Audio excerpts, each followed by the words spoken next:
Are becoming a big problem across the country. This is when a group of people decide to all drive their cars to a certain intersection and literally take over that intersection by performing donuts and other tricks. And now law enforcement and lawmakers are trying to crack down on this issue. Spectrum News reporter Camri Nelson has more on some of the recent takeovers across our state and a new bill that's looking to help. A bunch of cars, people were parked all along the street. It was like a festival. And Don Likens has the video to prove it. He owns several properties in Reading, a city that's not far from downtown Cincinnati. And on New Year's Eve, his security cameras captured one of multiple street takeovers that happened across the region. Residents were horrified at the sound of the smoke. The neighbors were horrified as well that saw it.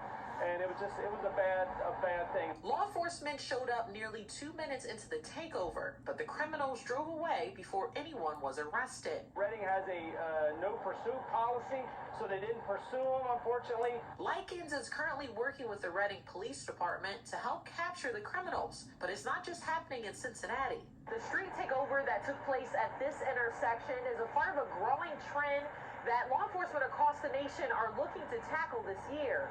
Back in April, there was a street takeover in Columbus that involved 100 cars. It ended with shots fired at officers. Other incidents across the country have ended with people being hurt or even killed. Now there's a push in the State House to increase the penalties for those who take part. House Bill 56 will make the crime a first-degree misdemeanor. That would lead to having a driver's license suspended up to 3 years. But Likens says more needs to be done, like increased police presence in his neighborhood.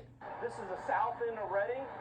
It doesn't get a lot of police attention, but it gets a lot of crime like this. They wouldn't do this in the central part of Reading. Either way, Likens says he'll continue to work with police to help solve this issue. I'm going to keep an eye out for those cars because I've got them on my cameras. I've got pictures of these cars, and I'm going to identify. If I see one, I'm going to call the police and say this is one of the cars. For Spectrum News, I'm Camri Nelson.